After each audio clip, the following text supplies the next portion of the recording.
coronavirus crisis and in accordance with Governor Sununu's emergency order number 12 pursuant to Executive Order 2020-04. This committee is authorized to meet electronically. Please note there is no physical location to observe and listen contemporaneously to the meeting, which was authorized pursuant to the governor's emergency order. However, in accordance with the emergency order, this is to confirm that we are A, providing public access to the meeting by phone with additional access possibilities by video or other electronic means. Excuse me. We are utilizing the Zoom platform for this electronic meeting. All members of the committee have the ability to communicate contemporaneously during the meeting through the Zoom platform, and the public has access to contemporaneously listen and, if necessary, participate in the meeting through dialing the following phone number, 1-646-558-8656, and meeting ID 845-4293-1647.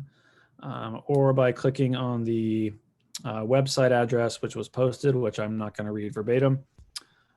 B, providing public notice of the necessary information for accessing the meeting. We previously gave notice to the public of how to access this meeting using Zoom, and instructions are provided on the Town of Hopkinton's website at www.hopkinton-nh.gov and on the town's Facebook page. C, providing a mechanism for the public to alert the public body during the meeting if there are problems with access. If anybody has a problem, please call 603-746-8256. D, adjourning the meeting if the public is unable to access the meeting. In the event the public is unable to access the meeting, we will adjourn the meeting and have it rescheduled. Please note that all votes that are taken during this meeting shall be done by roll call vote. Let's start the meeting by taking a roll call of attendance. When each member states their presence, please also state whether there's anyone in the room with you during the meeting, which is a requirement of the right to know law. So Stephen Whitley, I am alone in this room. Meredith? I am here and alone in this room. Okay. Anna? Anna Wells, I'm alone. Okay. Greg? Greg Sagris, alone in the room. Okay. Thanks, guys. And I'll just note for the record that we're missing Andrea Folsom, Eric Newman, Tom Congorum, and Jim Fredyma. Hopefully Tom and Jim can pop on a little later. But we have a quorum, so we will proceed. So obviously the big thing with tonight's meeting is the visioning. I don't see any other members of the public at the present.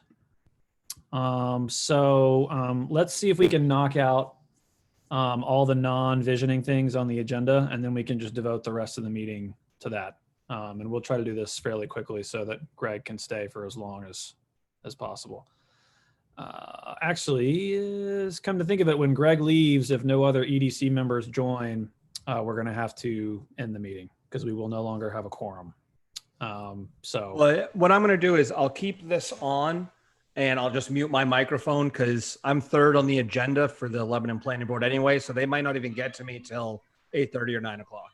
Okay. So I'll stay on as long as I can. I've got another laptop set up for that meeting, and I'll kind of just dual listen. Oh, there we go. We're saved. All right, Saved so by let's pull up the agenda here. Where are we? Here we go.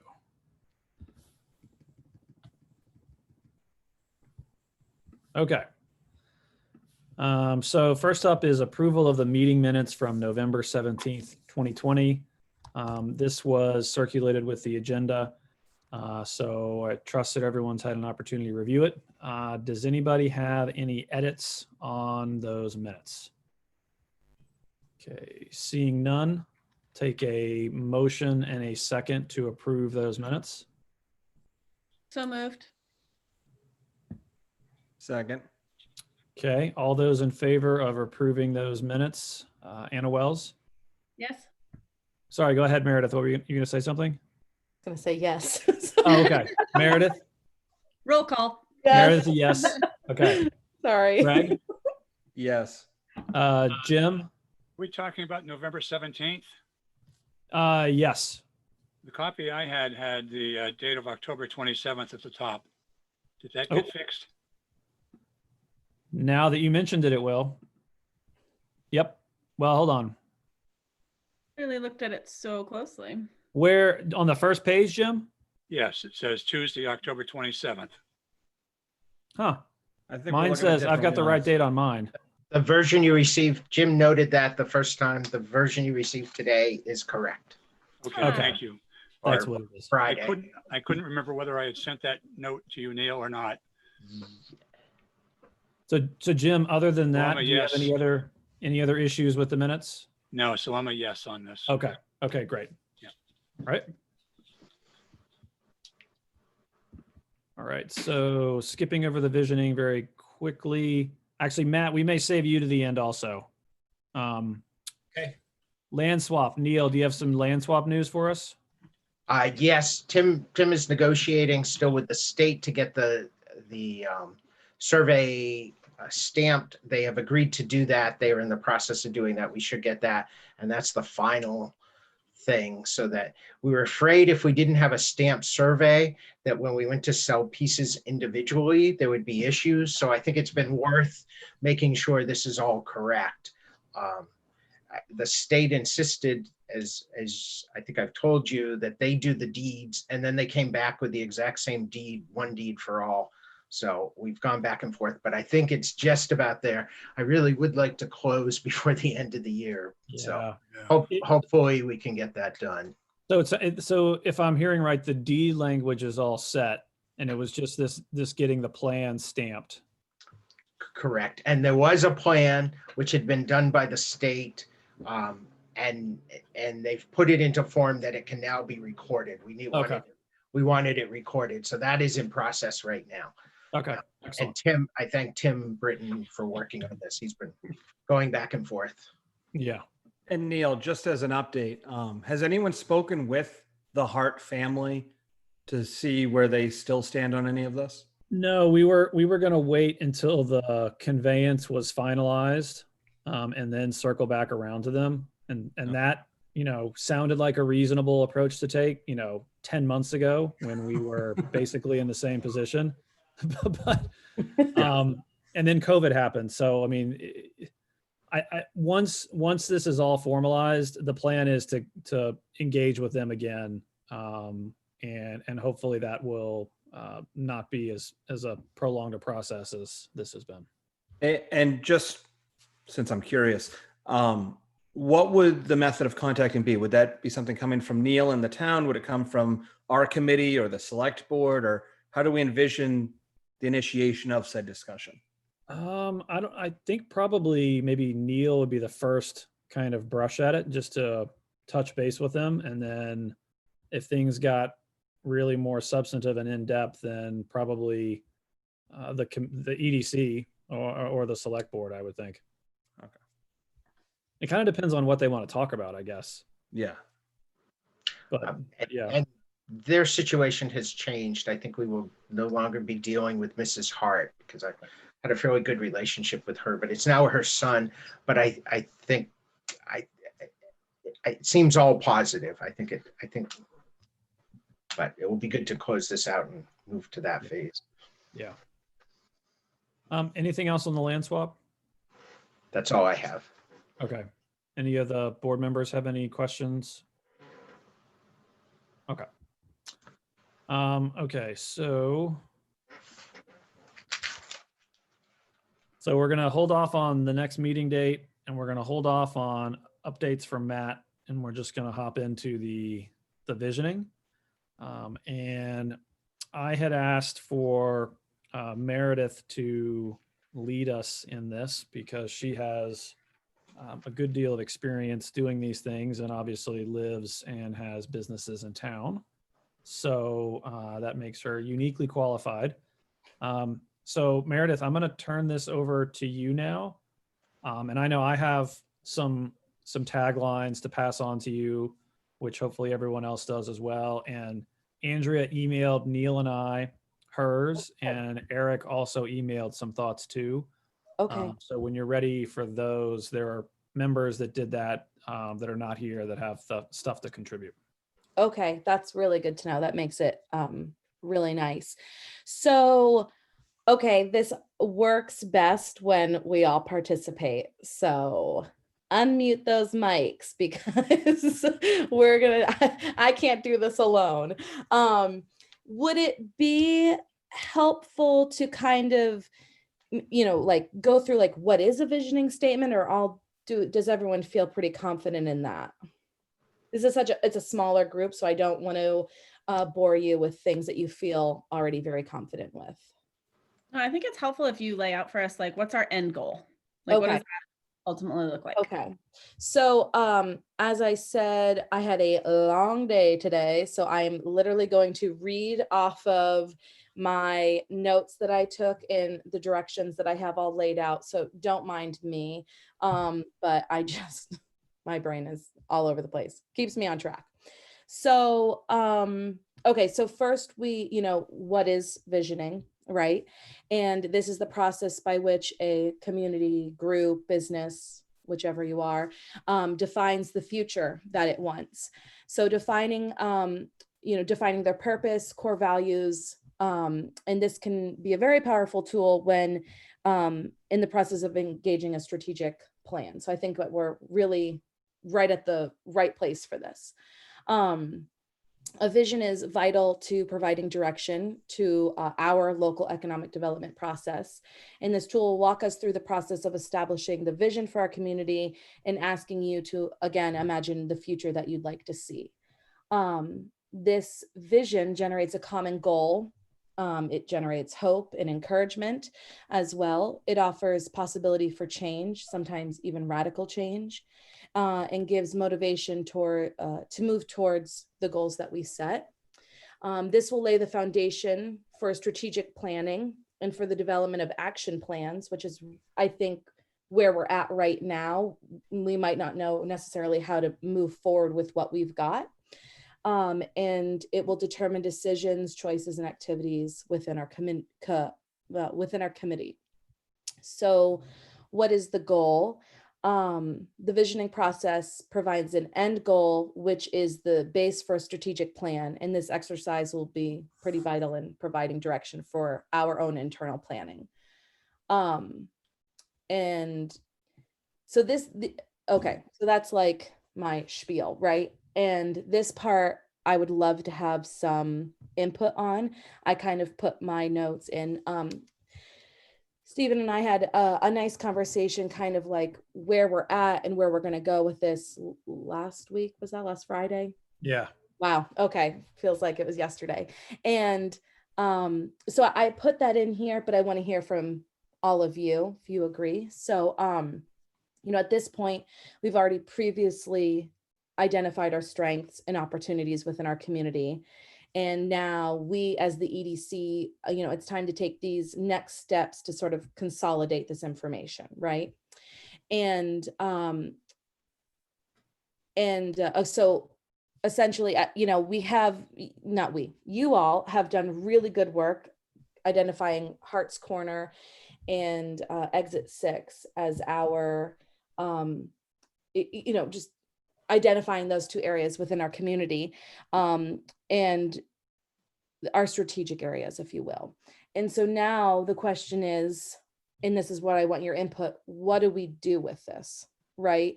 How do we market these two areas? How do we get this out in front of everybody?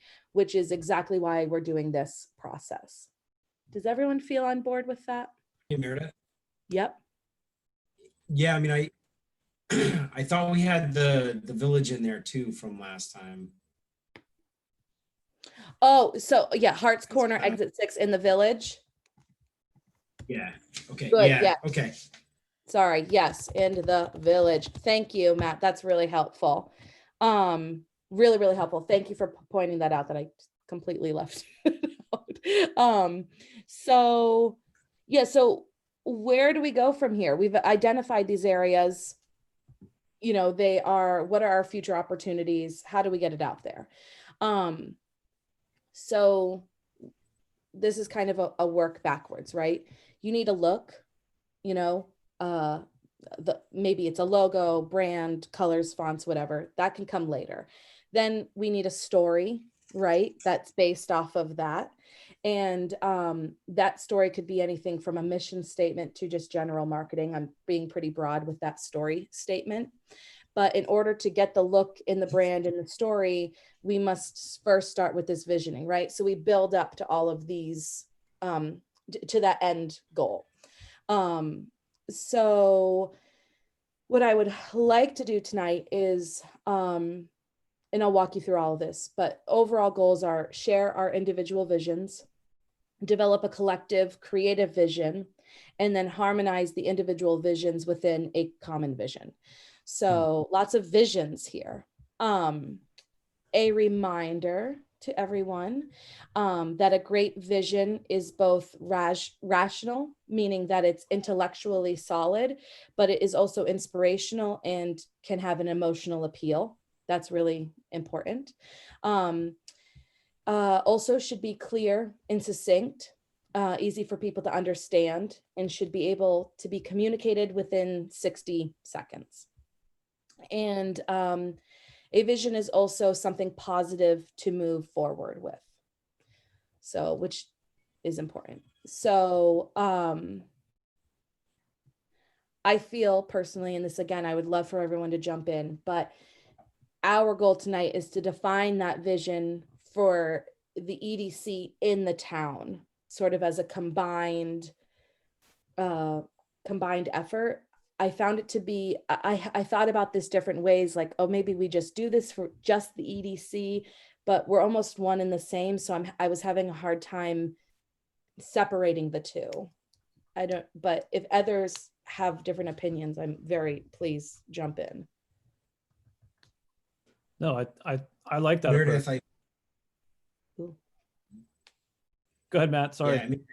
I was gonna say, because I think it's a good opportunity to do this now too, with the master plan process playing out. Mm-hmm. And one of the things we did in the housing chapter the other day is we actually took from the conversation earlier on, that Meredith and Katie and I were talking about. Meredith had the idea of stay, work, play and all that we kind of started to get like tentacles into the housing chapter to show like a cohesive, it touches on everything. There are no silos in this. So I would say that I agree with that take too, Meredith, that Okay. I think it would be bigger because it's the whole town, right? Right. Stay, work, play. It's like I see it as a unit. Yeah. Okay. I'm glad. I did try to separate it and thought maybe we could just, come up with something just for the EDC, but it how can you do that when we're serving the town? So, yeah. Not to say that maybe our logo, maybe, and colors and the story that we want to tell doesn't come from the EDC. But again, I think that the visioning has to be for the town as a whole. So, okay, that's the foundation. Now we can have fun and build up on this. So usually I start this, as a group, we would consider what 10 years in the future may look like and just have a discussion about that, a very open discussion. I'll walk you through everything and then we can go back. Does that sound good? Sure. Yeah. So, okay. So, that would be, what could the economic aspects of our community look like? What is different from now? What is similar? It's definitely okay to dream big here, if you will. And yeah, don't, obviously no judgment. It's okay to go be pretty lofty here. And then I would like everyone, we kind of did this a little bit backwards where we already sat with our, our 5 words that we all brought to the table, right? But maybe it's a unique opportunity where we could now take a look at our 5 descriptive words or phrases and see after that discussion if they change. And so do the words that we've come up with, do they still embody our ideal vision for our community in 10 years? And we can, each take a moment, a few minutes just to quietly change them. And then I think we should share them all and I will record everyone's answers. And then, you know, we can just have another discussion about, you know, common and agreed upon phrases and words. And then really what should happen is someone gathers all of that and then ties all the concepts together for a final statement, which I would be more than happy to put together. And maybe it's not a final statement, but maybe it's a few, but it usually is a more fluid process by just having one person combine everything rather than sit here and, you know what I mean? So try to get down. That's a hard thing to do in a group. So if that sounds good, we can start having that discussion about, you know, what does our community look like in 10 years from now? Best case scenario. I think, to me, I think about that, and it's just having, I think, a more diversified housing. It's also having some new businesses in town that are not necessarily retail, you know, that are kind of industrial or commercial, but not retail. Thinking of that kind of exit 6 area. And if we're thinking like pie in the sky, and this is totally selfish, but I would think it would be awesome to have Hopkinton be like an attractive spot for people to like go mountain biking, and then when they're done with that, they can, you know, go pick up food or go to the grocery store or spend their money in town when they're done. And you know, I don't know if the actual mountain biking part is a profit engine for the town. It's more the secondary effects, Right. is where the impact is. But yeah. I love that. I think that's really great. Very good. And can I just add one good thing about that mountain biking piece, Stephen, is it helps define the town as a destination. And Right. those, you know, I mean, by because right now I think of it as, I think of the fair and I think of like Gould Hill. And so those make it a destination for me coming from outside. But I think the mountain biking and recreation is a good one. Yeah. Definitely. I would second all of that too. I think there's huge potential for the recreation aspect also with the river. I think we could play up the river as well, you know, as well as hiking and biking trails, because we are so fortunate. We have that resource as well as our, you know, our hills and our trails there. You know, I know Stephen knows all of the work that's been going on here in West Hopkinton and all, you know, the Mast Yard and like our open space, all of that. Everyone's been working so hard on making this a destination really for being outdoors. So I totally agree with that. I think that's like, could be somewhat of an engine, and then all of those secondary things kind of are built around that. Because in some ways, if you think about it, like, what else do we have? Like, not to be negative, I don't want to be negative, but like, that's one of the things that really, like, we have our schools, but they can change, and we know things are changing on like the economic front, but like our open space is an asset that we can protect in perpetuity. To stabilize things. If it hits the right, you know, there's probably some aspect of critical mass that has to be achieved in terms of like trails and stuff like that. But if we hit that spot, it probably can be pretty self-sustaining, which is kind of a really neat thought. Absolutely. Do you have, in addition to your amazing thought, do you have other ways that you want to see what this town would look like in 10 years? Or do you have a vision for what it would look like outside of the recreation? You're asking me specifically? Yeah. Or anybody, but just because love you're being put on the spot. What comes to, this could be something very like off the cuff, come from the heart. I don't mean to sound so woo woo Yeah. there, but No, totally. So when you were talking earlier, I was thinking like, well, how cool would it be if, like, I live in Hopkinton. I'm not moving ever because we're not.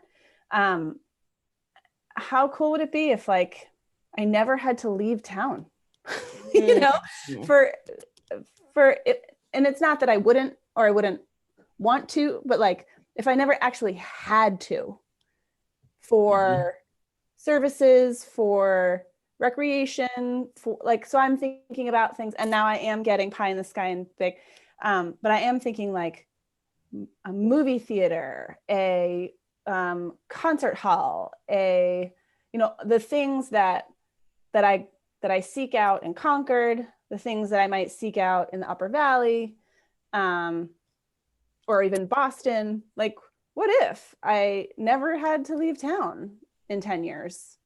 Noodle Obviously, bar. I still would, but a noodle bar. oh, I come to town for that one. sushi, no. I mean,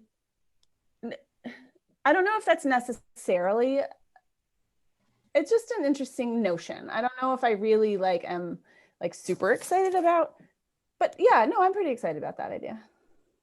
Well, I've heard so many people. I was just talking to Denny Yanakopoulos about this the other day, and someone is going in where the 3 on Main was, which is really exciting. Great news. And she was like, I'm like so happy that they're coming. And I was like, yeah, me too. And then she's like, but like, I wouldn't hate it if we had like a salon day spa here in town. And I was like, you are like the 50 million person I've heard say that. And yeah, I totally agree with you. Yeah. So that goes to that with what happens if I never had to leave town. It's stay, work, play. That's literally, you guys are picking apart the elements of that, Right. the services, So, and I even wrote recreation. down, live. What did I write? I wrote live, work, learn, but maybe there's a play in there somewhere too. Like, Yeah. That's good. So I wrote something down when Meredith said to kind of jot some ideas down ahead of time, and 10 years from now, what it looks like. I don't know if these are the right words, but this is what I started with: rural but connected, with a diverse, business base. The connectivity being like, if you think about it, post-COVID, people are going to be moving out of urban areas, and there's the need for like telecommunications connectivity, but also like I-89 and the connected to going to Keene, connected to going all these places, right?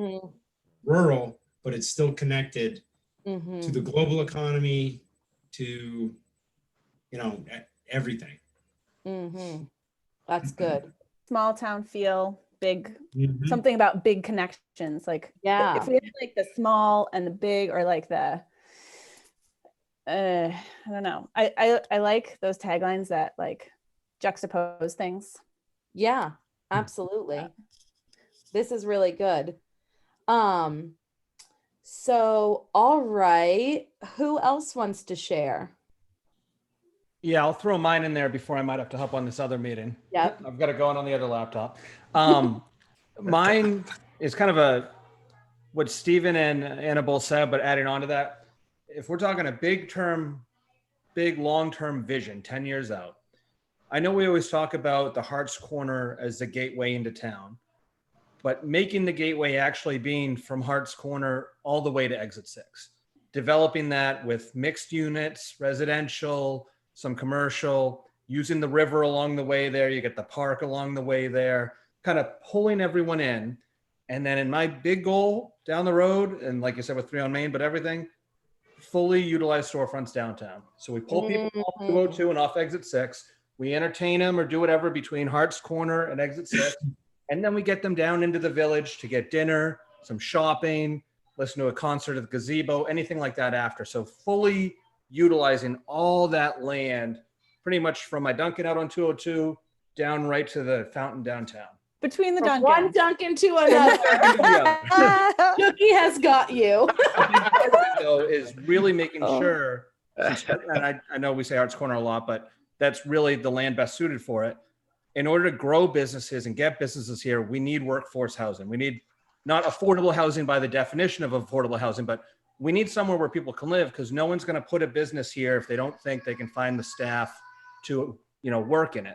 So that's a big part of my vision is what can we, A, put there for housing, but B, also bring into the town, both with the river, mountain biking trails, hiking trails, snowmobile trails, to make it so that even more people want to come and live here and keep them here. That's my 10-year goal. And then last thing I want to say before I mute myself, I had written down convenience, community, and character for my 3 words. I didn't quite get to 5. Say but as that Meredith, again. Convenience, community, and character. But as Meredith has already heard numerous times from me on the Tookie Chamber Board, I keep harping on this cute little town I used to live in upstate New York, Ticonderoga.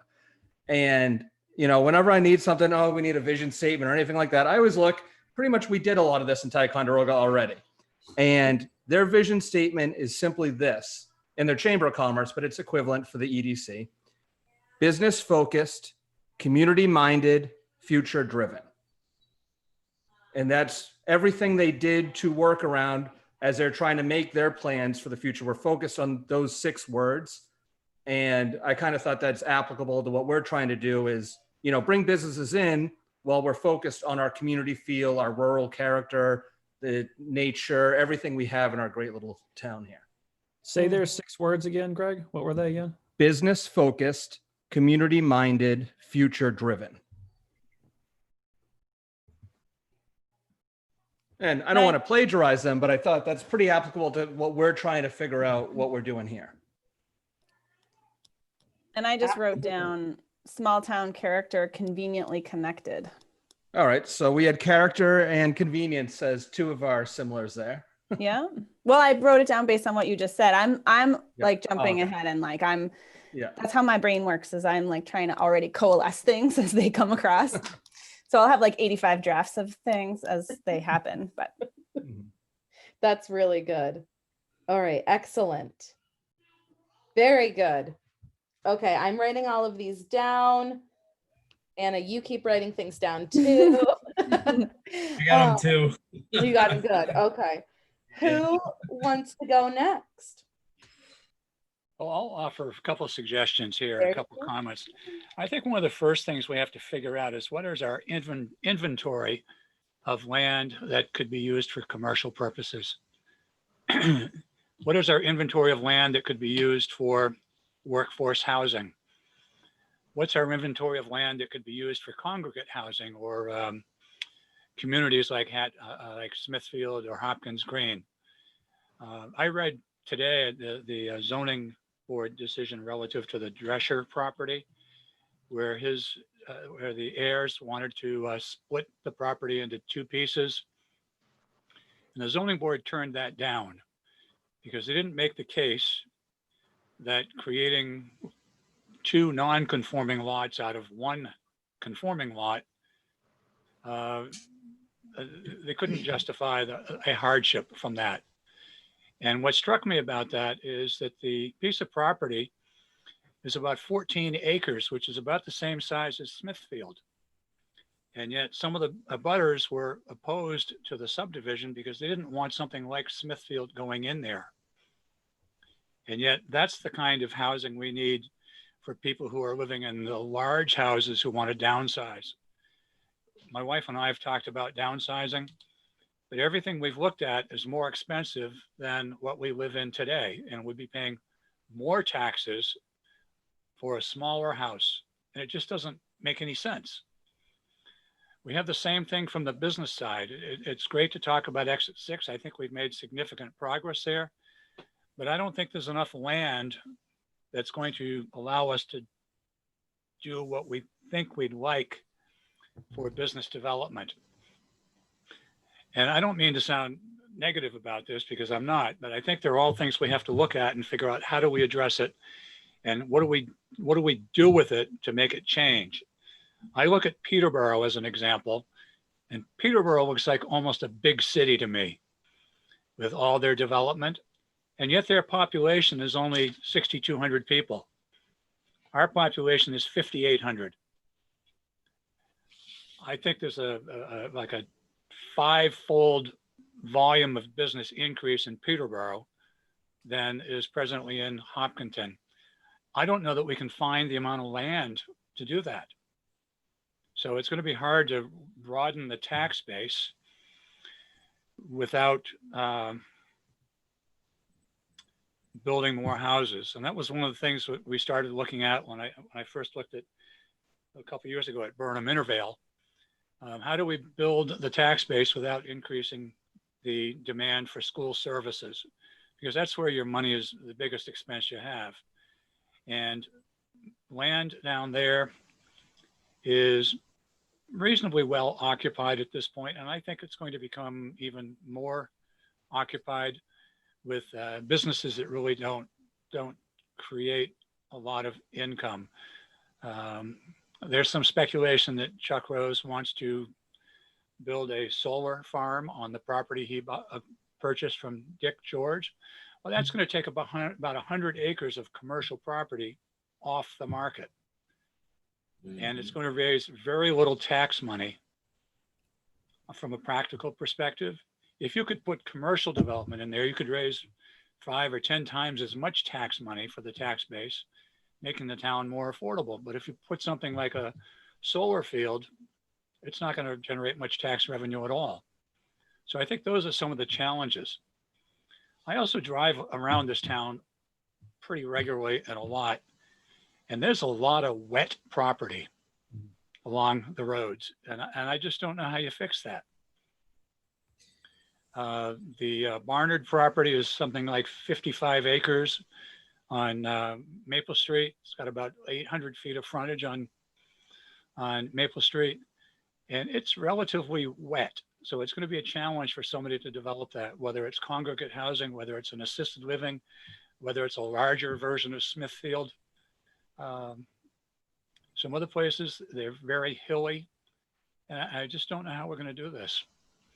I like the ideas of recreation. I'd like to see more business, more commercial, but we got to have the land available for it. I think to your point, Jim, about the kind of the areas in town that have certain kind of features that make them not ideal for building on, I think that's the stuff we need to try to utilize as some sort of recreational opportunity, because it's a less intensive use and you can still kind of attract people to town, maybe not to make money on that, but if you just get them in town, then hopefully they'll need to do something else while they're here and give us their money that way. Well, I think expanding the tax base has got to be a major consideration, because we're starting to price ourselves out for people. And our schools are going to outstrip our ability to afford them. I think the school budget is being proposed to go up almost $1 million this year in the initial budget. And it's all driven by bond payments and pension expenses and healthcare. There's not much else, at least in the preliminary materials I looked at, that's going up. It's those three factors. The state is shifting more of the pension costs onto the towns. The bond price, maintaining and upgrading our facilities, is a 10-year or 15-year expense. And our population is aging, and we're not getting the number of kids that we need to support the schools that we have. So that's got to be a factor in our discussions. Affordable was one of the questions. I can't remember whether I talked to anybody about this, but back when the Jordan Milton property was on the market, I talked to a couple different assisted living facilities about possibly expanding into Hopkins, because it was a pretty decent site for assisted living. You could connect to the sewer, you could connect to the water. And in one case, the person said to me, the first thing out of his mouth was, "Where are my employees going to live?" And I said, "Not in Hopkinton. They're going to have to be in Bradford, Warner, Webster, Henniker, Hillsborough, Washington, Stoddard, and that was a non-starter. Last year, somebody who was building an expanded assisted living facility in New London wanted to put affordable housing, workforce housing, and the town said no. And so he said, okay, I'll just back up. I'll go away. And, I agree with the recreation. It'd be great to have, but it doesn't add anything to our tax base and doesn't do anything to help our long-term issue of Hopkinton being a reasonably affordable place to live. And if you want it to be a place where people come to live, you got to have a mix of housing that's affordable. The tagline, I thought of look at Hopkinton first. Somewhat cheeky, I said, thinking Concord, think Hopkinton first. Cute. I mean, I think somebody mentioned to Steve, maybe you mentioned you didn't want to take somebody else's tagline, but everybody does it because there are only so many words that you can use to describe what it is you're trying to accomplish. Live here first. A number of communities have done that. A great town to live in, a good town to live in. All those kinds of things are being used all over the region. Mm-hmm. We are at one level at sort of a crossroads of New England. You can almost draw a straight line from Boston to Burlington to Montreal, Portland through Concord and Hopkinton to Brattleboro, Springfield, New Haven. A little crook in it gets you to New York. That's a great one. I really like that. Yeah. I think anything visually, that's always how I describe to people where we live. I kind of shorten it, but an hour to Boston, an hour to the mountains, an hour to the ocean. You can go Portsmouth to Concord to Brattleboro to Albany. Well, Yep. I think too, the word crossroads is really interesting for me. That evokes our the history of rail too. Yeah. With our covered bridge, the oldest rail covered bridge in anywhere, right? Right. So that's interesting too. Mm-hmm. That's a great one. Well, we've had some interesting history here because the town was at one point the first choice for the capital of the state, the province. Mm-hmm. The town had a number of mills and manufacturing locations. Yeah. The one that I find interesting is Warner. When you look at their history, they were really quite an industrious and busy place.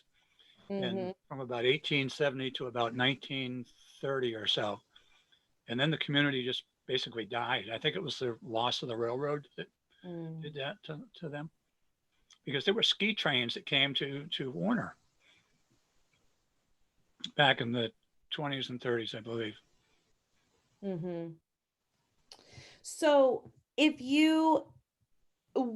so just to go back quickly, in 10 years from now, what would your dream be for this town?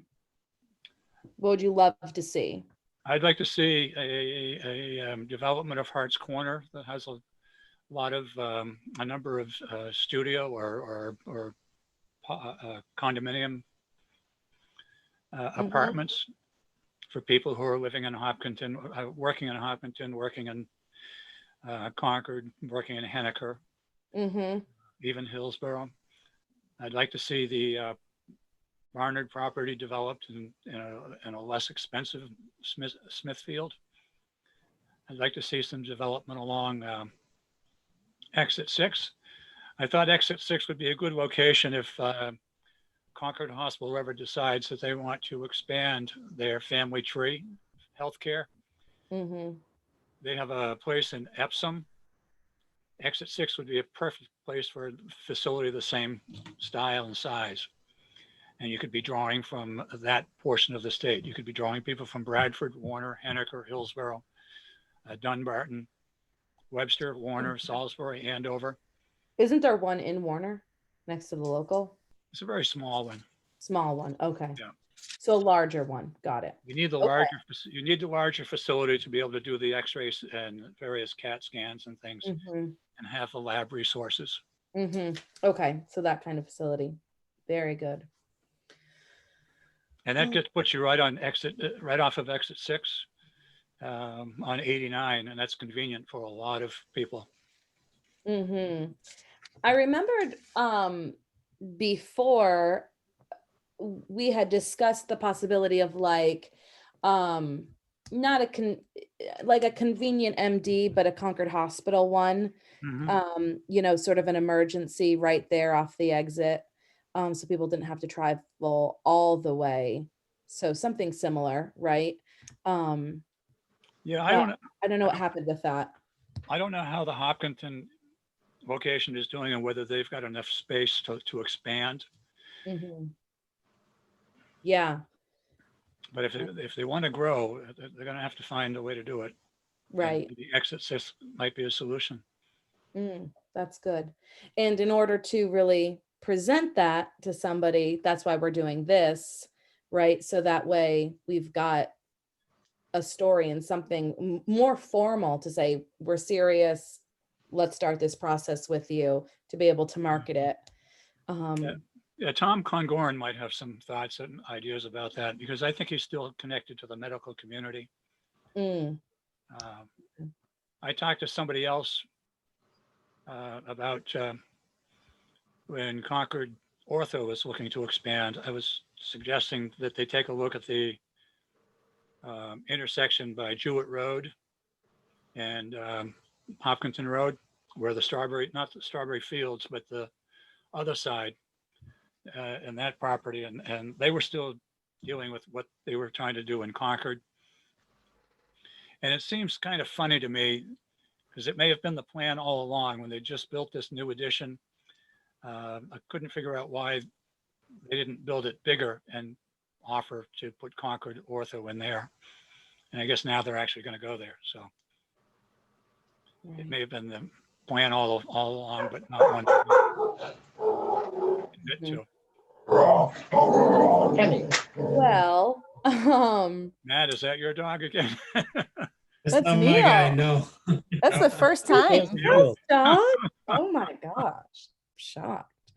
The Do you have an retail- intruder, Neil? Are you okay? Do you need to go check the house? I'm worried because I've never heard the dog before. No, there was a dog outside the bar. Okay. I don't know what retail would look like at exit 6. There was some discussion that somebody was looking at a truck stop like Pilot or Flying, whatever it is. Flying J. Yeah, but I don't know where that idea went. Oh yeah, I remember that. Yeah, I don't know that a Dollar Tree or a Dollar General would be appropriate. I always, when people start to shake their head, I remind them that your planning board can dictate what the exterior looks like. So if you don't want it to look like a Dollar General, you can require it to do something different. I was only shaking my head because I think something like that there is not enough of a draw. I think it has to be something completely unique to the region. Yeah. For example, I think the truck stop Flying J Pilot idea is probably profitable. I don't love it for that spot personally, but thinking something like IKEA, something totally unique in the region for that spot. Otherwise, you just keep going 10 minutes to Concord, or, you know, like it doesn't make sense. Well, I'll be honest. My run of the group and I had investigated putting in a diesel truck stop rest area type of thing there. One, for easy on and off diesel off 89, but two, somewhere to put all the 18 wheelers that are always parked out in front of McLean overnight. Like I go into work at 3 a.m. There's usually 12 18 wheelers parked along Maple Street at that or time. on the side of 89. Side of too. 89. So one of the reasons that we had looked at it was simply somewhere for that all to go. Because if we ever do get more industry going down exit 6, we can't really clog up Maple Street with all those trucks parked there at all times. Right. Yeah. And this truck stop will end up with a large and larger restaurant at some point. So there'll be even more traffic there that is related to not interested in Hopkinton, but just stopping there to eat. And that also would affect the downtown. That's the other thing, is it has to be something that is totally different than what's in the village. IKEA, I'm gonna say it again. Like, I think that type of thing, which you'd get off the highway and go to IKEA. Wow, that dog is so big. Well, I've got to go You to go to Peterborough. IKEA and then you're like, oh, what's this cute little village? And there's all these other boutique-y things down in the village that, that are completely different from what's at Exit 6. Yeah. I've got to go to Peterborough again and see what kind of stores or businesses are there that might be something appropriate for Exit 6. Jim, do you know anyone in Peterborough? Any of the business owners or anything? I really don't. Not that I know of. I might be surprised and find out I do, but off the top of my head, I don't. I'm just curious of what the anchor kind of businesses were that, were the first ones to pop up and kind of pull all the other businesses into that town. Well, that's what I was going to go and just take my It notebook. was largely publishing that started it. Although all the publishers moved out, it was Byte Magazine and things like that. And then, of course, Brookstone started in Peterborough. So that the gentleman that started that, it began there, and then EMS put their headquarters there. Now all those businesses are gone, and National Cash Register was there. They had a big printing, but more things have moved in. So Clean has taken over the EMS building. You see their ads all the time. They clean CPAP machines. Peterborough has also turned Brookstone into like a small business place where businesses can start. Sorry about that. The other thing Peterborough has, which is really good, is they have trade condos, I'd call them. I know people who are electricians and plumbers, and they rent a condo, and it has space to park their trucks, a space to store, a place to have an office, and all of that. Wow. But downtown Peterborough largely has gone from lots of different things to lots of antique shops and things like that. But it is somewhat of a destination, and there's several really good restaurants that you can get different. You can go to Harlow's, which is like a folk type place, and you can go to Waterhouse, which is more upscale, and all within walking distance. The Irish pub. So I have two things to add. My grandmother lives in Peterborough in co-housing there. So one thing, I think the walkability of their village is really great. What they've done is their main road, is it 123 state route or 132 or something? 202. Oh, it is 202. Okay. So it doesn't go right through their downtown. So they, it's like you get right there, but then you got to turn right and cross a bridge to get to their cute little downtown. So it's structurally seems similar to Hopkinton, but to Conchookook, because it's the convergence of those state highways. You can't avoid them when you're walking around the village. That makes our situation a little more difficult for the village. So that's one nice thing that they've done. The other thing about Peterborough is that there is a huge arts community in the area. So they've got, in the summer, Peterborough Players, they've got the McDowell Colony, they've got Apple Hill? Apple Hill. Yeah, Apple Hill. And this is, I only know this because my grandmother is a singer and is still active in all of these things and loves them. And that's one thing that drew her. She lived in France and she moved back to the States, and she chose Peterborough because there were these arts opportunities, and the quaint little village didn't have a interstate highway running through it. She didn't want. So it's structurally kind of different, but there are those other things that draw people there in the surrounding community, is all those arts things too. Peterborough also just added a major parking lot. It's actually across the river from what they call Depot Square Oh, in the yeah. downtown. And there was land behind, and using one of the old railroad trestles, they've put in a footbridge across. And that they largely put employees back there, but that has made a huge difference in the availability of parking, which is one of the problems in Kentucky Village, easy access parking. They created along the river an amphitheater, just in visually with stone and things like that. So it has a feel of walkability, which has been added over the last 10 or 20 years. I'd say that wasn't always there. Yeah, I would love to see us work on that for Tiki. Mhm. So very good thoughts, everyone. I'm really impressed. Could we take a moment? I know a lot of you shared your phrases or 3 words.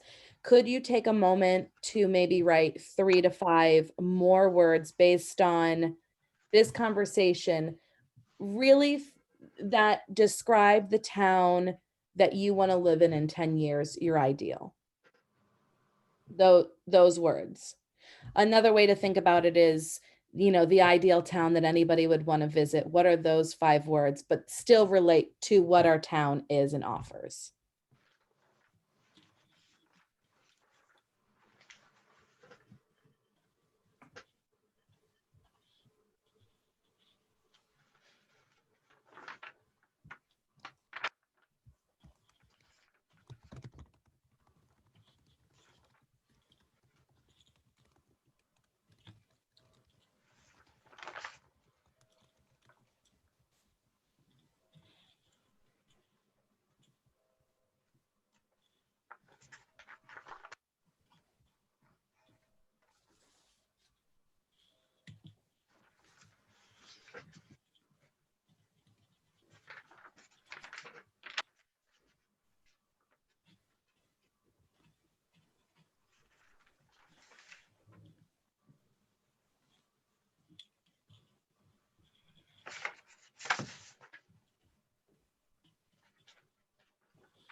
How's it going?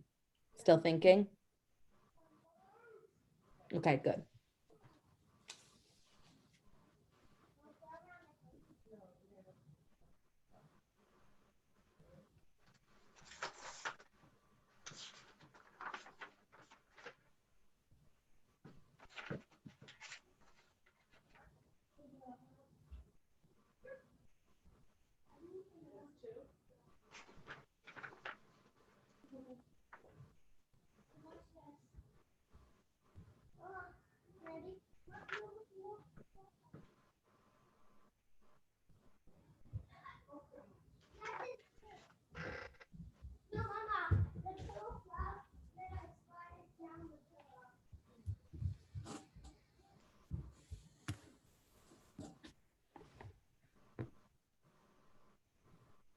I should say though, we talked a little about Peterborough.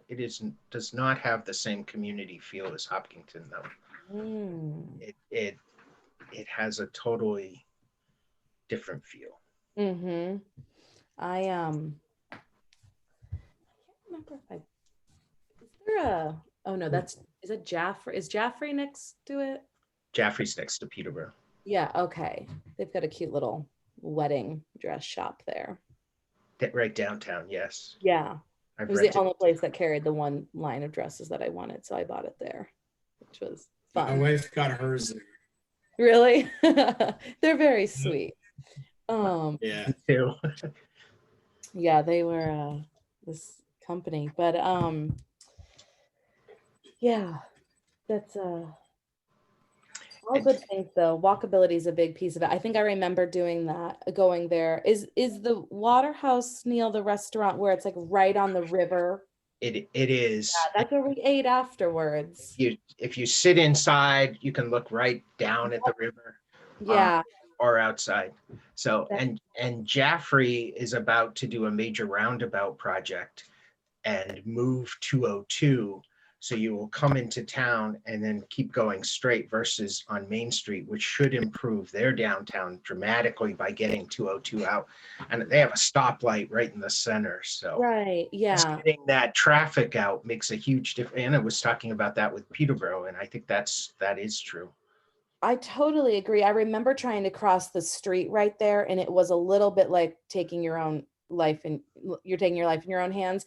And I get that same feeling when I'm downtown in Kentucky. And I would love to not have that feeling, especially when like I tell Will, like, oh, hey, we borrowed Uncle Derek's ladder over here at Leanne's. Can you, I guess I have to walk you across the street because I simply don't trust that you're going to make it. You know, it's just, I would love for it to just not be like that. I am so with you. Yeah. Ugh. So with But, you. Just, it's honestly a miracle. Nothing severe has happened. So, okay. How's everyone with their words? There? Do you want me to start? Yeah, I can start. You want to start? Okay. Just, I'm going to write them all down. So if you just don't mind reading them slowly, and I may have you repeat. Okay. Sassy tonight. Convenient, comfortable, safe. Good words. Thank you very much. I think I heard some of those earlier tonight from Steve. Very good. All right. Who would like to go next? We have Greg's convenience community character. I wrote that down. Greg, okay.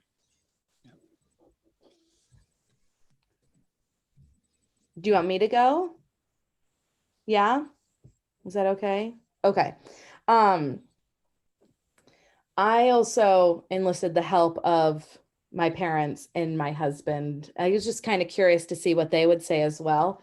So we got community, close-knit, active or thriving.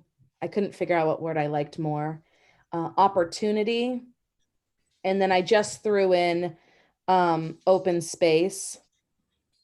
And then one more for good measure, because, you know, I have a million over here.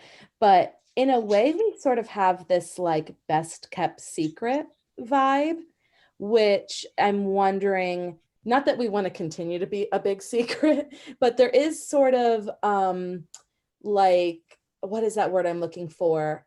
Just this air of mystery, maybe, but in a nice way to town. Like, what's there? I don't know. Can I just, because I was, something came to me that sounds close to what you're describing, Meredith, which was a rural refuge. Ooh. Maybe refuge is maybe has not the, I don't know if that's the connotation we want to give, but it kind of seems to capture what you're getting at a little bit, like there's an air about it, you know? Yes, absolutely. No, this is good. That's really good. We don't have, yeah, that's very good. I like it. And then the other one was like a vibrant, walkable Tukey.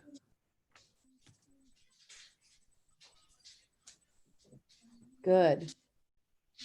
And then the other one, which it was way too wordy and very vague, but you know, getting to what people were talking about, I think it was Anna, about having the amenities that you want right here and not having to go anywhere else. Like big city amenities, community focused. Community focus. Good job. So I think you've gotten most of my words, or other people have already. But the one thing that I well, I had two things, I guess, that I sort of have been percolating for a little while, that like for a few years, I've been thinking about this idea of 2 villages, 1 heart. Yeah, we've talked about that before. And then the other one is just so simple, home sweet home. Like that just came to me too. It's like, nowhere else I'd rather be, home sweet home. Yep. I love that. I'm writing it down. I really like that.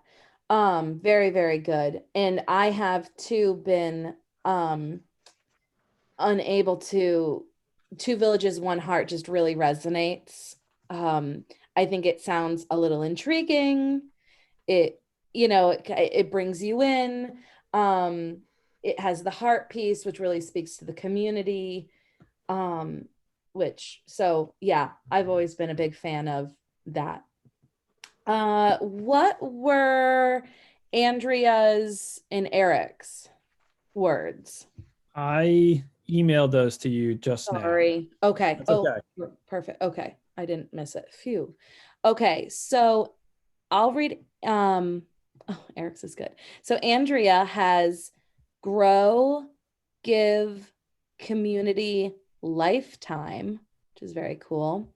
And Eric wrote, this is my town, which is funny because my mom actually was like, I don't know, this is my town and I love it. I don't know what else to say. I absolutely love it. So I thought that was kind of, there's a sense of pride then, and like, this is my town, right? And that's great place to come from.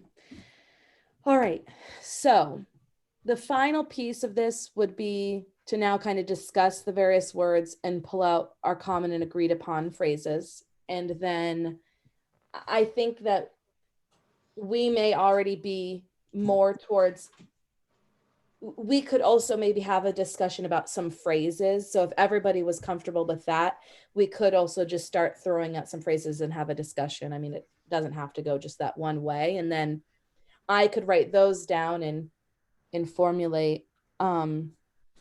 So if we want to do it that way, some things that we heard, I mean, we've got the stay, work, play, right? As sort of this beacon of finding something similar.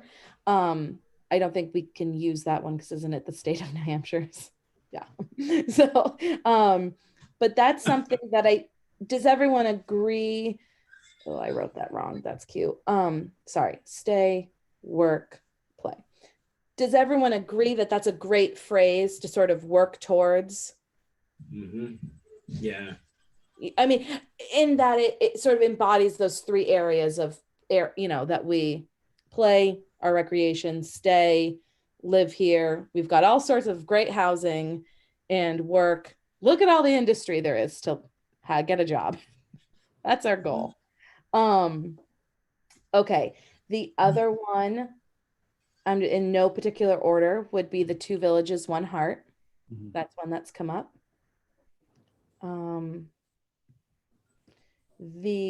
Another one is the crossroads of New England.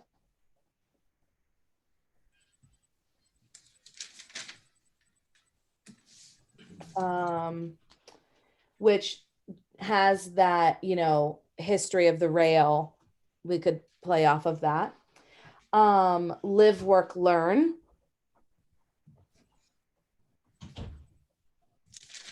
We have small town feel, big connections.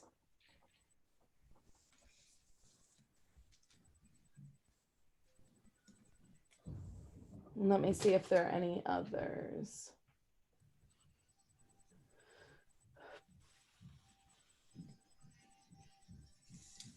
I mean, I have a lot of words, but I don't know if we had like actual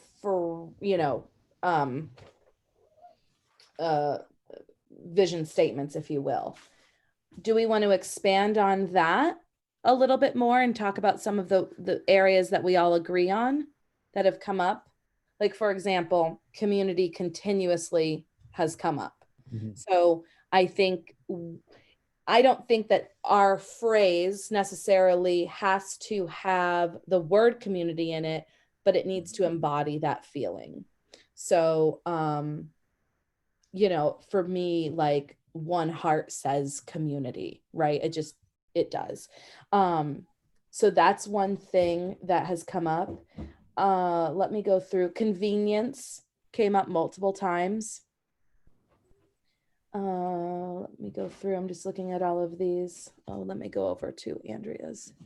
Grow, give, lifetime, which Anna really kind of speaks, I think, to yours, that like nowhere else I'd rather be. So there's this feeling of, you know, just, well, that's actually, it's that nowhere else I'd rather be. Home sweet home. I'm going to be here my whole life. This is my town and I'm proud, right? It all has the same feeling to it. And then also speaks to like the amenities, right? So it helps us achieve that goal of making this a place where you never need to go anywhere else. So there's a big overlapping theme around that. People are very proud and don't want to go anywhere else and love this town, and almost can't wait to see all the amenities that it could have. So there's a bit of opportunity there. We've got, you know, that best kept secret rural refuge feel where people, you know, there's an intrigue maybe to Hopkinton that we can continue to create, especially as we bring in more industry and get people off the highway and develop, going to what Greg said, but that dream of that big long gateway, right? All the way from Hart's Corner to exit 6 to the village. And I'm trying to think. I think part of that too touches on the connectivity, the intrigue, Yeah. like you can be rural, but you're still connecting on things. Right. And just another thing, I've been thinking of this since you mentioned the housing piece, is the SWAT described housing and housing that is affordable as a challenge in the whole region and the state as well. So I think if you can kind of somehow incorporate some feel of the housing or the live, I think that could kind of help position off the region, and that problem in the region with the SWAT, we've got a solution to it here.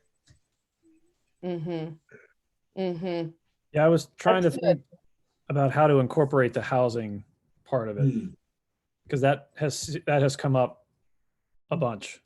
Yeah. Yes, the housing has come up. Yes, absolutely. We want to have, our dream is to have more diverse housing. Absolutely. Do you feel like, say, the crossroads of New England phrase could be your home is here, right? So it's not outwardly saying we've got really diverse housing, but we're saying, because I also don't know if you necessarily want to lead with that, right?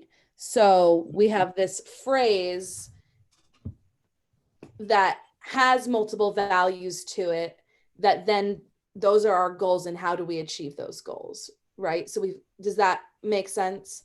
Yeah. So we use this one phrase to guide us, and then there are these, so yeah, if you think about it, God, what is that chart called? It doesn't matter. I'm never going to think of it, but you've got this phrase up here, and then you've got, what is that? An org chart. Thank you. Sort of an org chart, right? So you've got here, and then we're going to come down. So housing is going to be one of the goals that we want to achieve, right? And then maybe the other one is walkability.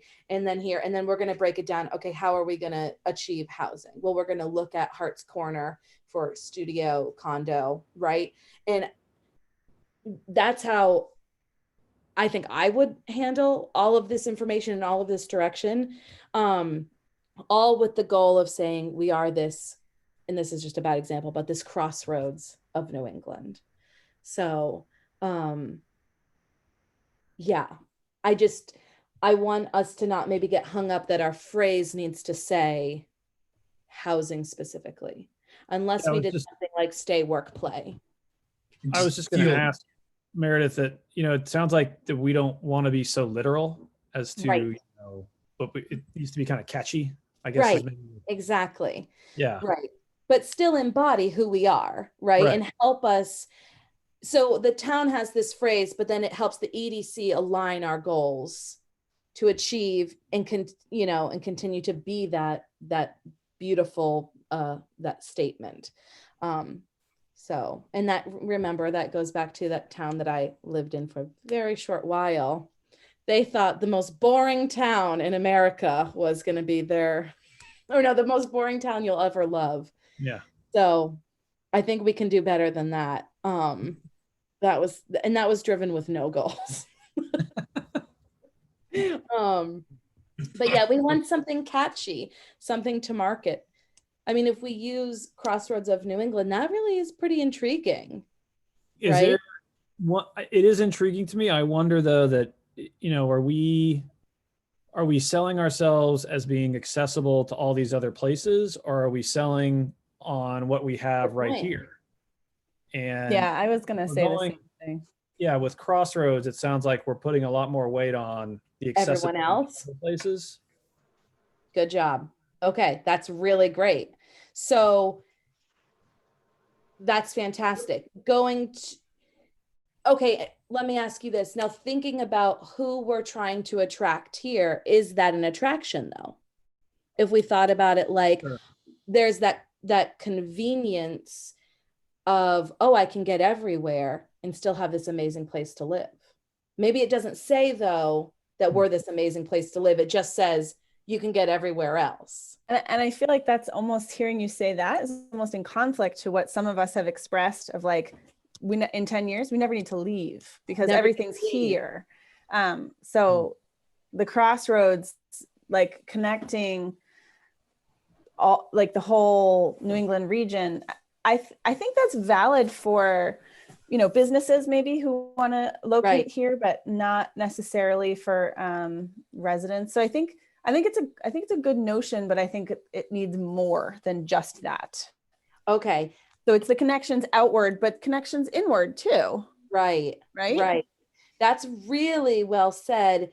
And almost two villages, one heart for me, I love, but I'm not sure that would do enough to attract actual business. I just You had know- home sweet Hopkinton pop into my head. Home sweet Hopkinton. I'll write that down. I don't know if it's No, that's cute. I like it. those. I Yeah, like I like it. it. Yeah, home sweet Hopkinton. That's kind of cute. But yeah, Anna, just to your point that the two villages, one heart speaks more to me about like, as an individual, I'm like, oh, I so want to live there. But as a Flying J truck stop, franchisee, do I want to? Two villages, like- one heart at the crossroads of New England. Yeah, right. Too wordy, like, but- okay, I don't know. No, you're right, because I think, and this has been the same dilemma that we've been facing for years about our actual website, is like, who are we tailoring to? Is it Right. so that it's super convenient for residents to find all the things that they need and the minutes to every meeting and the how to pay your bills and et cetera? Or is it the external Right. people who, so that the new businesses, we want to draw them, and they're two very distinct things. Both can happen, but it's the same thing with this statement. Like, both need to happen. It has to speak Right. to living here and how wonderful it is to live here, but then also for like, whoever XYZ LLC Right. looks at us and says, oh, this is super convenient for my business too. Right. Yeah, Right. it's gotta be all of it. It's got to speak to both. Two Mhm. villages, one heart at the crossroads of New England. Why Just not? combine it all. Put it all in. So, okay, let's try this exercise briefly. If we went on a stay, work, play model, let's replace those three words, right? So we could do, for example, we don't really have a stay. To me is more like get a hotel. So, Yeah. right, we Yeah. need to replace that. So, live, is there another word?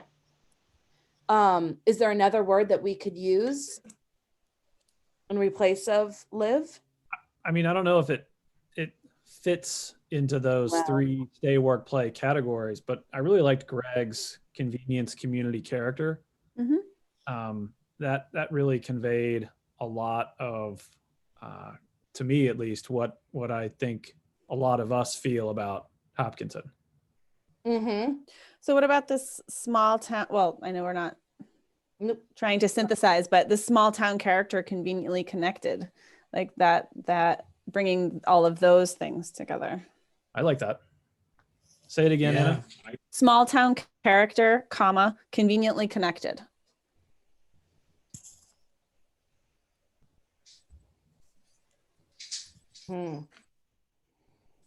That's good.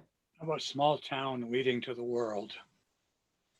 Small town what? Leading to the world.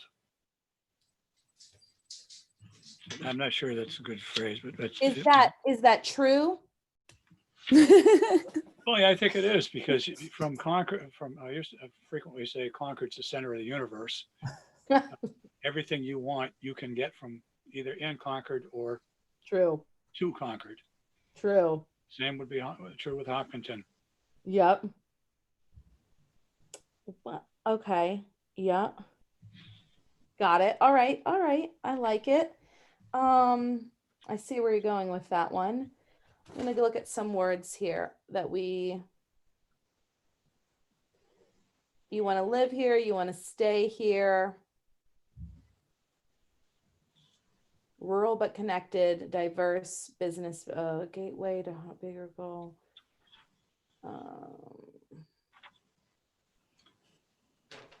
What was the one Greg said, Stephen, you referenced? Convenience, community, and character. Community, character, and what? Convenience. Convenience.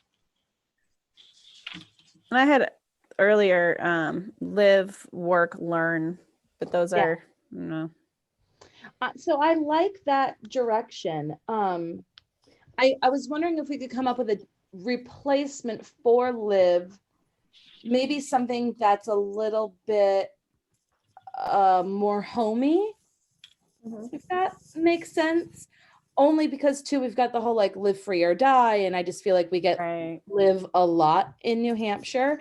So I'm wondering if we could if there's another word, which is also something that I can just take and play around with and put all of these phrases that we've come up with, and then, address this at a next meeting too, if everyone's, getting tired. It is when you first said what's a word to replace stay, I thought of just be. Ah, that's good. Okay, that's really good. Be. That's nice. A place to be, like just I don't know. A place to be. That makes it sound so full, because it sounds so like so run of the, it's a place to be, so run of the mill. It's just it's a place to be. It's not the place to be, but it's a place to be. We'll just change it. That A and the place to be. Yeah. All right. Yeah. So if it wasn't stay, work, play, we would definitely make it a live something, right? Because we want people, you can live here and it's lovely.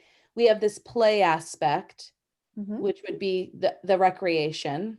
I'm wondering if there's an alliteration like convenience, community, character that somebody else uses live, play, stay. That might be Greenfield, Massachusetts, but it's one that gets used quite a lot. Live, play, stay. So there's that live aspect, there's that recreational aspect, and then is there the work aspect? Or what would be a third one?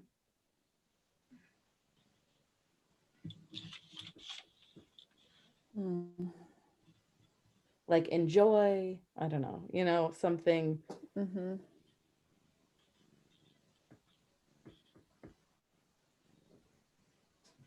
Why What not just about- live, why not just live, play, work? What about playing off the word livelihood Mm, somehow? Because that, I mean, obviously that means, earning your livelihood, like earning a living, but right. lively, I don't know, like that Yeah. word also could Yeah, be played with. I don't know, maybe. I like that. I keep thinking of word thrive too, or Mm. active. Mhm. Something there. Because it is. I mean, it's always bustling, and I think that that's the impression that we want to give as well. Oh, and we had Steven's vibrant. I like that too. Vibrant, yes, good, yes. What about like About thrive in your community? or in Mm. Hopkinton. That's what I was thinking. Thrive in Hopkinton. Mhm. Thrive, and that's good, guys. That's really, really good. Okay. All right. Well, I'm feeling fairly confident, and I have a lot of notes that I could now take this, rework everything in an organized fashion, all the words that we came up with, all the phrases that we came up with. So that way it's all in one place, right? And I really hope I won't miss anything. So if I do, just let me know. And then also continue to work on some more phrases. If anybody also wanted to continue to work on them, wink, wink, you could send them. And then we could have maybe at the next meeting a discussion of like, all right, let's drop that one and narrow it down. I think that's an awesome idea. And do you Okay. mind, Meredith, sharing whatever you put together? Because Oh, of course. Yes. when I read it back over, sometimes stuff like jumps out at you. Yeah. And that way, Andrea or Eric and Tom Yep. could also maybe help us kind of refine this too. Absolutely. I will definitely do that. How do I share this again so it doesn't become a meeting? Just with me? Give it to Neal, Okay. and Neal does magic, and then we all get it.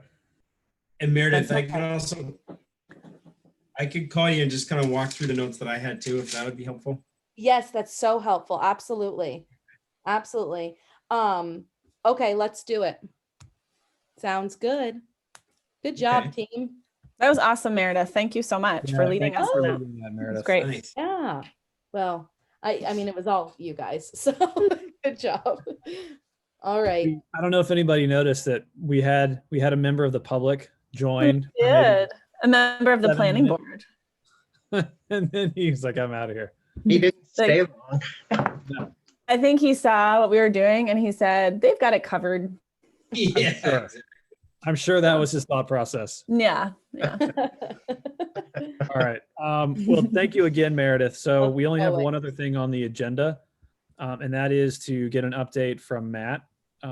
Matt circulated, or was it from Matt or from Neal? But it was circulated kind of later in the day, a document that Matt put together. So Matt, is it okay if I turn it over to you to just kind of walk us through what you put together? Yeah, so I can give an update on that, but also the other things. So that basically is a snapshot economic development strategic plan of kind of short-term, midterm, long-term things we can do. I almost think it's a tad bit early because once we finish this exercise that we're working on, it then makes sense to go back and look at this and kind of see how this compares up to how this process finishes out. So what I would say with this is just kind of take it, give it a read, and then go back to, and just kind of use that to help us inform this process. But then once we're done with this, with the visioning piece, to go back through and then kind of seriously look at this and make edits and whatever we want. So it may be a smidge early, but it could help us through the process. And just a quick update on the other things. I've heard back from the TIF letters. I got one person that I talked to, Julie Norris from McLean. She actually, it sounds like she was in like Ohio or something, and may have had a similar experience in working with a TIF district. So she could be a really good person to have on the board. I know Neal's had somebody drop off some stuff too with some interest. So I think I'm just kind of wondering, maybe give it a little bit longer. And then I probably need to go and actually start calling people, I think, to get a few more. But I kind of want to, with the holidays and everything, I don't want to like be too upfront with that. So maybe after our next meeting, I'm kind of thinking in my head to kind of circle back and do that, but to give everybody the chance to get through the crazy and then say, okay, and go from there. The 79E application, that is, we got it in a draft form. We're just kind of making sure, just checking it, have Neal take a look at it, and we'll kind of go back and forth and fine tune that. So hopefully we can get that in front of the selectmen pretty quick, and that thing will be all buttoned up. What else? The website, Katie's got what she needs from the login standpoint. So that is progressing. So again, really timely with this exercise, because that, how we're looking at how that's going to help shape the website too. So I think things are moving along. And once we get this, I think a lot of things are going to kind of follow right behind it pretty quickly and pretty effectively for that. So, but that's, I guess that's kind of all I've got. Are we all squared away for the ERZ workshop in January? Yes, the cards, we finalized those cards. Those should be going out soon. And yeah, I mean, they're finalized. I just got to circle back with Mike and kind of see on that. Matt, can you remind me of what's the date for that? Did we set that? We did. I want to say it was, hold on, let me just check here really quick. January 12th. Yeah, we just got to get those in the mail here. That sounds right. And they're, oh, I did. I actually went through and I double checked the addresses and with the map. So it looks like it's okay. So they can all go out now. And we have the 12th, it looks like. Okay. Yeah, those mailing addresses and everything were all up to date as of now. Yeah, no, they look good. And just do the mail merge or however we're gonna do it and throw the stamps on them and get them out. So, and we can handle that whole process. And Neal, did somebody come in to inquire about the TIF board? Yes, Brian Newell submitted an application. So and then we haven't received anything back from Julie at McLean, but she did inquire, so hopefully she will. So that, and that's been the only thing we've actually received. Okay. And Brian Newell, which property are they in, or is he in exit 6? He's in one of the residential homes on Cressy Brook. Okay.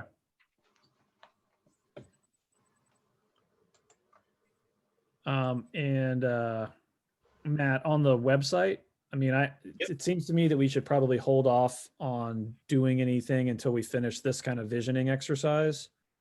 And that sounds like that's what you said, but I just wanted to confirm, because I'd hate for, I hate for us to do work and then be like, oh, that doesn't fit with what we decided. Yeah, the big thing that Katie had ready to go is just kind of some discussions about the ERZ workshop. Okay. Make sure that's out. So she's in a position where she can start making those changes, and just to have that part up with the cards going out. I actually wonder if do the TIF stuff too, the TIF recruitment effort on the website. Is that already, that may already be on the website. Is that on the website, Neal? I think it is, but we could check that. And the ERZ information Katie sent was all put up too. Okay, excellent. So that's up. All right. And she does have login credentials now, so she can get in and change it. So And Matt, on that document you sent around, it sounds like you were looking for us to read it over and ask questions or offer any suggestions to edit that and kind of focus it. Is that correct? Yeah. Yep. And I think, we just put the this vision right at the top of that, and then just kind of marry it all together. And here we go with, short, mid, and long-term stuff. And then we're off and running. Okay. So we'll put that back on the agenda, I think, for the next meeting. Just because that came in kind of late in the day, just to give people an opportunity to look that over. And maybe even like we mentioned, look at it with the perspective of kind of the visioning process that we've at least started. Yep.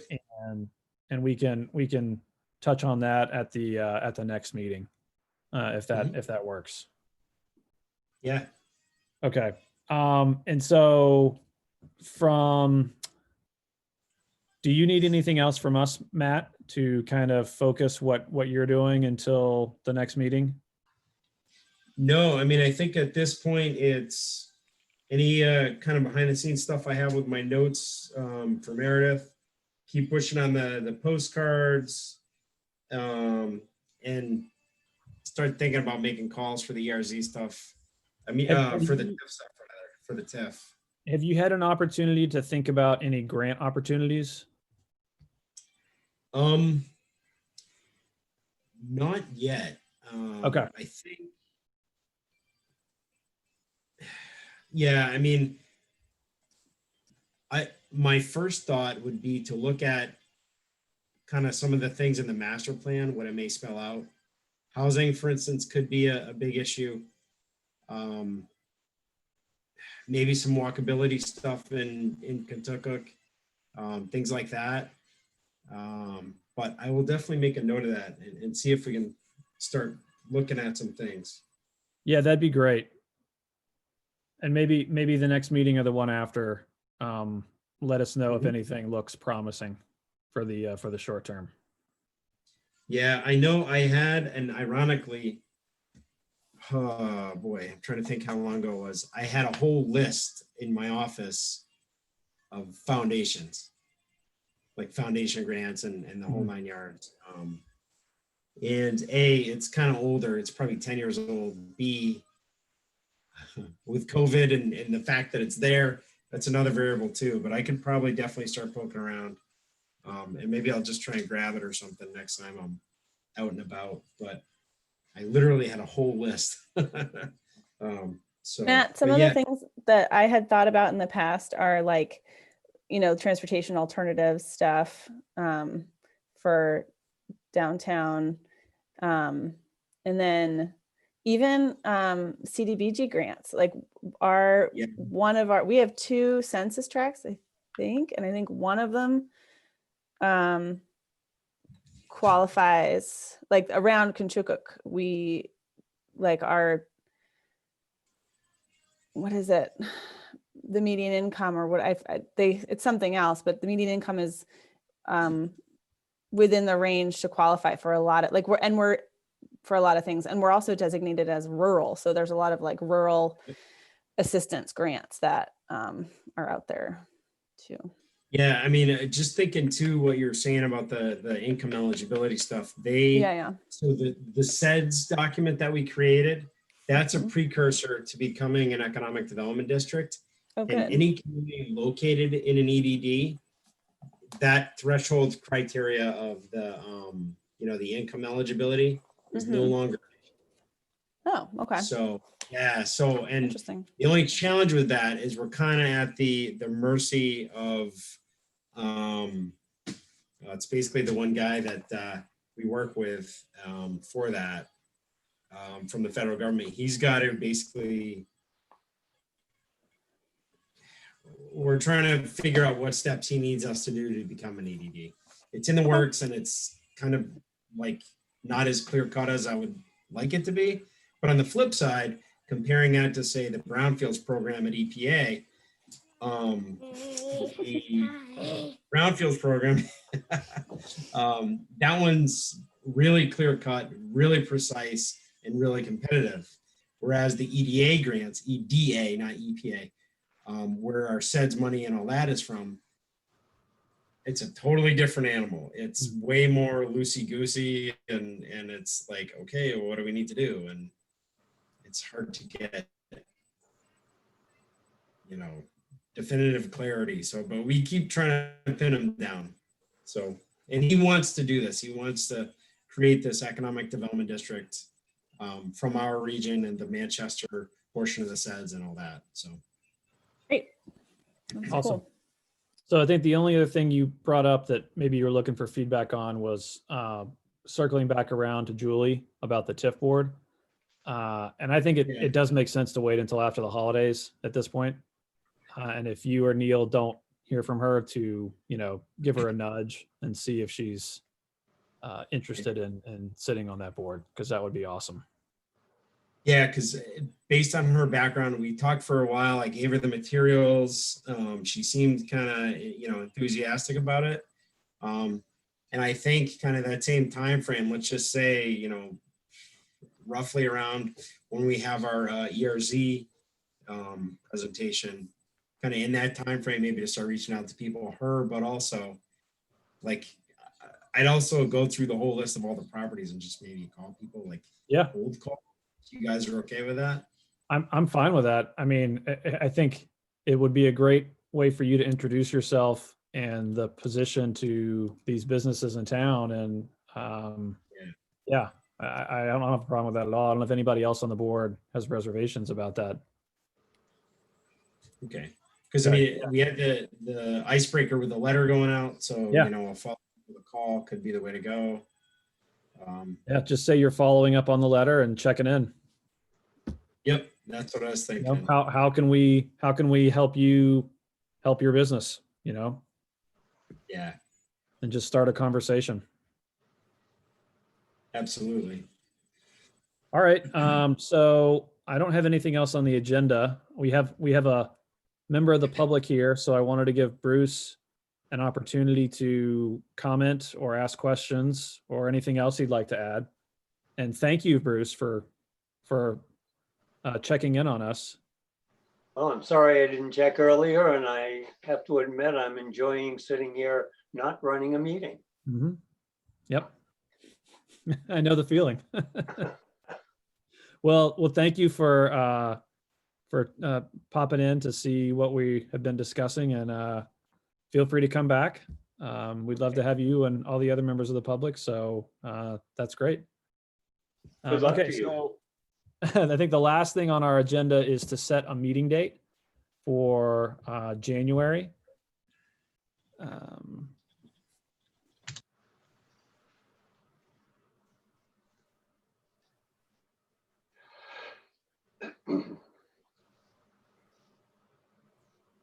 Yeah, so the 12th, we have the ERZ workshop.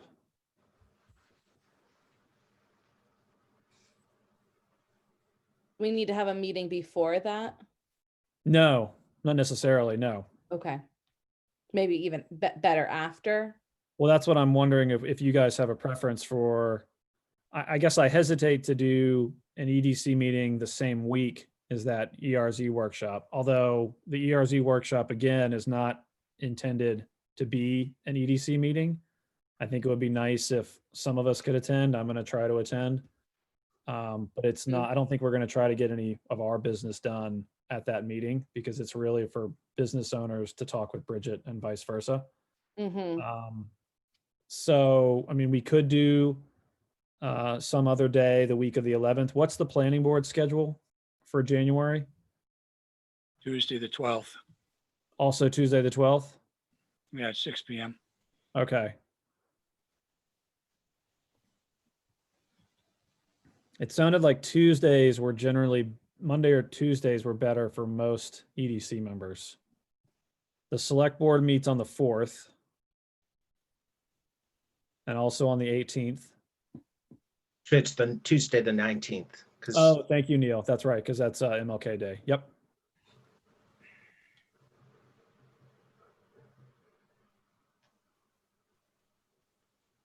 I'm flexible as long as it's not a Friday evening. That's all I ask.